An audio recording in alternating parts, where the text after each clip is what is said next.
उस रात अगर मैं किचन तक चला जाता, शायद आज ये कहानी सुनाने के लिए जिंदा नहीं होता। मैं तब 14 या 15 साल का था। हमारे स्कूल का एनुअल फंक्शन था। मैं स्टेज पर परफॉर्म करके आया था।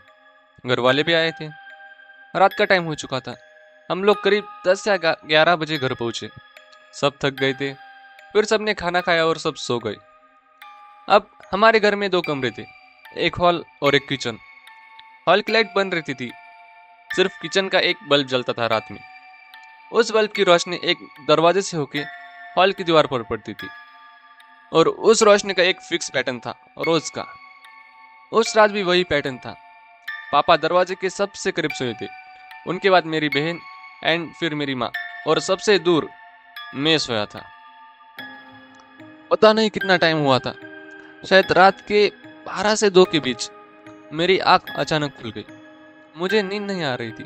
मैं बस चुपचाप लेटा हुआ था, सीलिंग को देख रहा था, और तब किचन से एक आवाज आई। ऐसा लगा जैसे किसी ने मुझे बुलाया। ऐसा लगा जैसे किसी ने मेरा नाम नहीं लिया, लेकिन कोई मुझे एड्रेस कर रहा हो। एंड तभी मैंने सुना।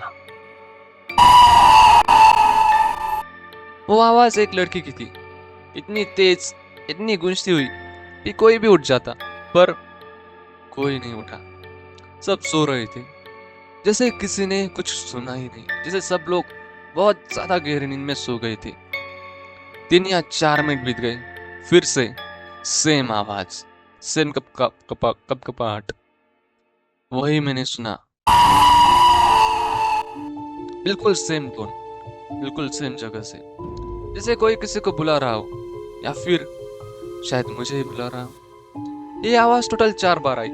हर बार 3 या 4 मिनट का गैप था। हर बार उतनी ही तेज, हर बार सिर्फ मुझे ही सुनाई दी। फिर सब शांत हो गया। पूरे घर में एक अजीब सी खामोशी थी। और तब मैंने किचन की लाइट की तरफ देखा। जो रोशनी दीवार पर पड़ रही थी, उसमें आज कुछ अलग था। वहां एक शैडो थी, एक हाथ की शैडो। वो हाथ हिल रहा था, जैसे कोई मुझे इशारा कर रहा हो, जैसे कोई बुला रहा हो। पर चौंका देने वाली बात ये थी दोस्तों, कि सारे के सारे लोग घर में थे, सब लोग सो रहे थे, एंड उस वक्त कोई मेहमान भी नहीं आया था। उस शैडो के पीछे कोई बॉडी क्लियर नहीं थी, सिर्फ हाथ था, और वो सीधा मेरी डायरेक्शन में था। पापा तो दरवाजे के पास थे, पर शैडो मेरी तरफ थी। एंड पता नहीं क्यों किसी की भी आंख नहीं खुल रही थी, कोई हिल भी नहीं रहा था। मेरा दिल इतना तेज धड़क रहा था कि मुझे लगा आवाज बाहर आ जाएगी। मुझे लगा मुझे उठ कर देखना चाहिए, पर हिम्मत नहीं हुई। मैं किसी को उठाना भी नहीं चाहता था, पता नहीं क्यों, पर मुझे फील हो रहा था अगर मैं उस दरवाजे तक चला गया तो शायद वापस नहीं आता। मैं बस अपने मुंह पर चादर डालकर लेट गया। काफी देर तक नींद नहीं आई, पर पता नहीं कब मैं सो गया। सुबह मैंने सबको बताया, किसी ने बिलीव नहीं किया। सबने कहा सपना होगा, शायद वो सही थे, शायद मेरा दिमाग था, या शायद वो सिर्फ मुझे ही सुनाई दिया, या शायद वो मेरे ही लिए आया था।